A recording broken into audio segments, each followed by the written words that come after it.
There we go. Toys R Us had their clearance sale going on, 15% off clearance. And this was actually $19.98, not $24.98. So I wound up getting this for like 18 bucks. I never did buy this because I wasn't like thrilled with the Mattel 66 Batman figure. But he's basically just a pack-in. Plus the Bruce Wayne head is interesting. I mostly got it just for the props though. You get the back computer, you get like this thing. I think this is the thing from the movie that he uses to like transform the World Council at the end back into regular people. I don't remember specifically. But you get the Shakespeare head, the red bat phone, the megaphone, all types of stuff, the bat sprays, all that. So I got this basically for the props, honestly, and it's pretty awesome. And also, besides Batman, SH Figuarts, Super Saiyan Vegeta. Some of you I hear you say, didn't you already show this figure? Well, yes and no. I bought one at New York Comic Con, but I bought it from Mountain Man.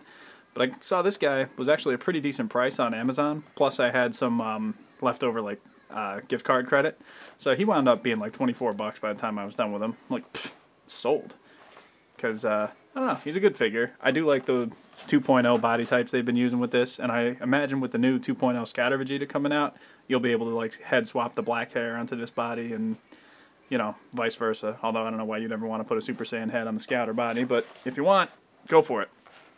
So here we have the two Super Saiyan Vegetas that I own. This is the newer one on the right-hand side, the one I just showed. And this is the Premium Colors re-release of the original one on the left. And you can see that they upgraded a lot of the stuff on this one. Like he's a different body type, different ways that they did the articulation. So particularly in like the ab area and stuff, like he's way more posable than this one. Because this chest piece is all one thing. And like it doesn't really have like an ab crunch or anything like that. Both are good. In fact, I don't really have a preference. It's just kind of stylistically which one you prefer. I do like the colors better on the premium one, particularly the hair. But the body, like, size and shape and some of the way they executed the articulation on the 2.0, I like better. So, I mean, it's really up to you, kind of. If you have an interest in the Super Saiyan Vegeta figure, they're both currently available on Amazon. That's actually where I got both of mine. So, you know, got this one a long time ago and got this one recently. Both good figures. Just, no, little food for thought here. Compare and contrast. This or that. Salt or pepper. They're totally different. That doesn't even apply. Just finished this match. JWF Holiday Special Part 3. Bret Hart versus Daniel Bryan. This match is in the books. Who do you think takes it? Who wins? Cast your vote. I don't know. Leave a comment. You can probably hear it in my voice. I'm still a little bit sick. I got sick last week and it was a damn nightmare, man.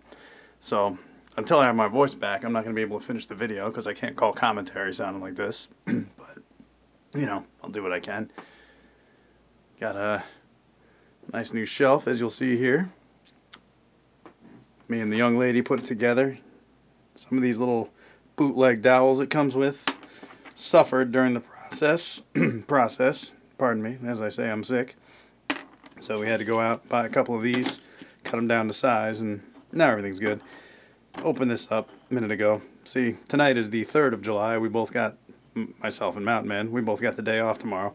So he's like, oh yeah, you know, maybe we'll get into some games and party a little bit. So, you know, I finished shooting what I was going to shoot today. Grab a couple brews, take them upstairs, and what do I see but Mountain Man passed out on his bed, just laid down.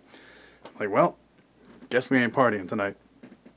But that does give me the chance to show off this new shelf I got. 12 by 12 space in there. Pretty good stuff. I mean, it's still a work in progress right now, but on the top I finally got to open up some of these Godzilla figures that I've had in boxes for the longest time. Just get that out of the way.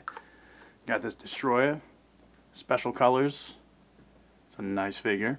The Burning Godzilla that you may have seen in Godzilla Aftermath, along with the Mothra from the same movie. And this Gigan that I showed a long time ago. And he's basically been in the box ever since. Which is kind of a shame, you know. He's a really good figure, so any excuse to pull a good figure out of the box and give him some love, I'm doing it. I want to work on a better city diorama, though. Like, I want, I don't know, something maybe just a little bit more elaborate, I guess. I'll work on something. I'll get it together. And down here we got a little bit of the Bat family. It's a little corner Bat cave I put together a long time ago. I've used it in a couple of videos. Forgive my shadow here. Let me try and get this. That weapons rack I showed on an old video on my second channel a long time ago, and it's still holding up pretty well. Got Batman, Tim Drake, Robin, Nightwing, Alfred, just all analyzing some evidence, which is obviously Joker themed. It's the only Alfred that I have is the Michael Caine version, but I don't mind. He fits in alright with the comic book characters, in my opinion. This is all like kind of mid-2000s, like, oh, no, not even mid, like early 2000s Batman stuff. So, I have Batgirl, but I have the Barbara Gordon version, and she wouldn't fit in this scene. I would need the Cassandra Cain Batgirl, and that figure, that still goes for some money, unfortunately, so I don't have it.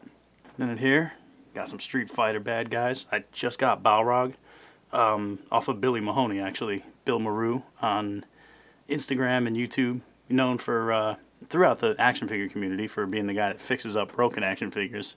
I've dealt with him a couple times as far as trading and buying and stuff goes, and it's always a good transaction. He's a good dude. Look him up, buy some figures, whatever you want to do. But Balrog didn't come with his taped fists or his alternate head, and it's basically for that reason that I got a pretty good deal on him, so I'm not mad at it. And I can finally finish off my Street Fighter bad guys. Do need that M. Bison, though, the new one, the Storm Collectibles one, so you can go up against that Ryu that I showed. Anyway, this Dio, working on it, still a work in progress, but got this lights built in, so I don't know. I kind of like the way the ceiling looks on this one. It's just corrugated cardboard that I drilled some holes into, and pretty cool, in my opinion. Got a little Mortal Kombat thing going on down here. Nothing too crazy, just some old Jazzwares figures in front of some new Storm Collectibles ones. Then we got the movie Hellboy from Mezco. It's like, I think, probably the first Mezco figure that I've ever owned. Never mind Harvey Dent's head down there. It's just whatever. Ryu. And then the bottom shelves are just boxes for now. I'll figure something out with those. But, yeah, I figured it was high time to get a nice little, I don't know, a good-looking shelf for the lab and get some other figures on display that I maybe don't get to mess with too often. Because, you know, I've seen this shelf a bunch of times, and I constantly switch this one out with, you know, various figures, but then there's all these figures that I've had either in these bins or, you know, under here that just never get any love, so time I show them some love.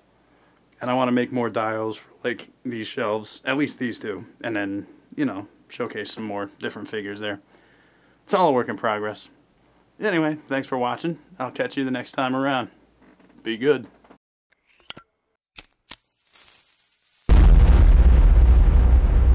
Crispy.